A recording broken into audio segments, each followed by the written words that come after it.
Hi guys, so I was recently in London and one of the things I got up to whilst I was there was I went to a dinner party with Penguin Classics and 4 other booktubers who were Claire, Amy, Sana and Jen, and I will link all of their channels down in the description box in case you're not subscribed to them because they're all fantastic, and if you kind of like the content I create and the books I read then you'll definitely like their channels. But some of the team from Penguin Classics invited us to dinner to chat about Penguin Classics and talk about some of their new releases. Of course I was very excited by this because I'm a big fan of Penguin, in particular Penguin Classics, and I had an absolutely lovely time. Everybody at the dinner was absolutely lovely. There was 5 of us and 5 of the Penguin team and it was just a really nice night. Not only that, but I came away with a goodie bag that Sam, who organised the dinner, put together for us. Each of our goodie bags were slightly different, so make sure to check out everybody else's hauls when they're up. But I thought I would share with you what I got in my goodie bag because I know we all love a good book haul, so let us begin. The first book in my goodie bag was very exciting and it is one of the Penguin clothbound classics, the non-fiction range, which are slightly shorter than the regular clothbound classics and have a sort of two-tone design, so it's blue and then black. And I received a copy of The Nature of Things by Lucretius, which in the Latin is called De Rerum Natura, and I have read this. It is a Latin epic poem that teaches the reader about Epicurean philosophy. Like I said, I have read this. I've read the Penguin translation. Absolutely adore it. It is one of my favourite pieces of classical literature, in particular one of my favourite pieces of classical non-fiction. But my copy is just a kind of pretty basic copy. I've scribbled in it, I've made notes in it, I've stuck tabs to it, so it's so nice to have this absolutely gorgeous little cloth bound version, which is just stunning, and I am incredibly happy to have this, and I know I'll probably reread it.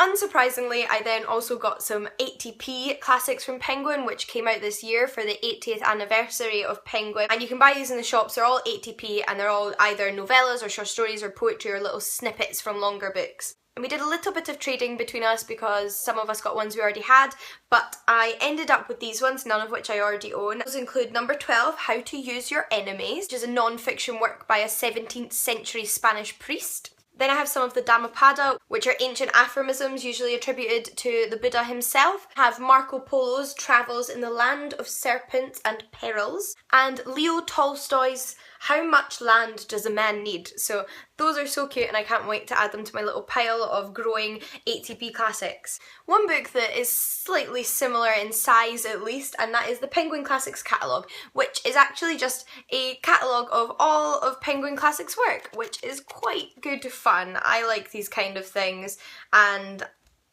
it's kind of thing I could kind of see myself going through and ticking off everything I own. Then I received 2 novels by George Simenon, which are from his Inspector Magritte series, which were written between the 1930s, 40s, maybe even 50s. The author is Belgium, but I love detective novels, so I'm really excited to check these out. 2 I received was Cecile is Dead and The Misty Harbour. I particularly like detective and mystery novels, sort of pre-1950s and going back into the 1800s as well, so I think these are going to be very much up my street. We then all received a copy of a Penguin modern classic non-fiction book, and that's by Azar Nafisi, Reading Lolita in Tehran, and from what I gather this is a non-fiction book written by an Iranian woman about her life as an Iranian woman, but also about her book club, which she starts with a group of other women. It's somewhat of a like historical, political, just cultural piece of non-fiction, but also literary criticism and talks about lots of literature, so I think that sounds like a lot of fun. She seems like quite an exciting woman, and it says that she went to Oxford University, so I'm just really excited actually to see what this book contains. I then received another modern classic, this one from a little bit earlier on in the 1900s. This is Bonjour Tristesse by François Sagan? You wouldn't know that I did French, would you?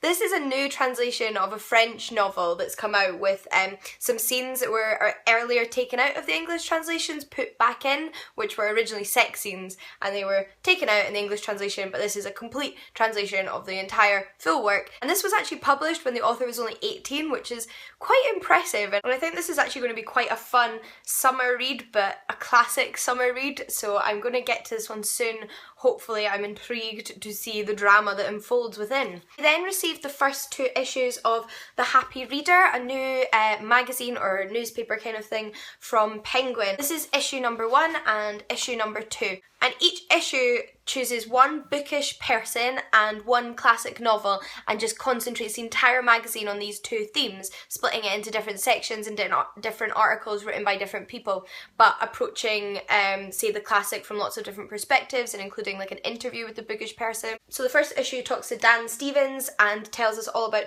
The Woman in White by Wilkie Collins. And then the second issue talked to Kim Gordon and talks about The Book of Tea. You can find out more about this magazine at thehappyreader.com, but the third issue is yet to come out, so definitely check this out if that's the kind of thing you're into. It's also just absolutely beautifully designed. It's just a really nicely put together magazine. And that's some of the inside. I think it will be quite pleasurable to read. I also received a copy of Henry Miller's The World of Sex, and I've never actually read any Henry Miller before, so I'm quite excited to get to this one. This is from their like mini modern classics series. I already have one of them, which is Shirley Jackson's The Tooth, and a couple of other stories in here. This one's fiction, this one's non-fiction. And finally, I have one more book, which technically wasn't supposed to be mine, but the lovely Sana from Books and Quills got it in her goodie bag and just wasn't going to read it. So she gave it to me, and that is Meditations by Marcus Aurelius, another piece of non-fiction Roman literature from the Emperor Marcus Aurelius, and it's about philosophy, and it's one of the little penguin cloth-bound non-fiction classics again, so these are going to look lovely together on the shelves. And I did offer to swap with Sana, but given that the other one was also non-fiction Latin literature, she just decided to very kindly give this to me, which was very, very kind of her. So thanks again, Sana. And thanks to the people at the Penguin team, because I had so much fun and I'm incredibly excited to read all of these books and talk about them for you. If there's any in particular you'd like to see reviews of or hear me talk about, then please leave that down in the comments below. But until next time guys, happy reading, and I'll see you all again soon. Bye!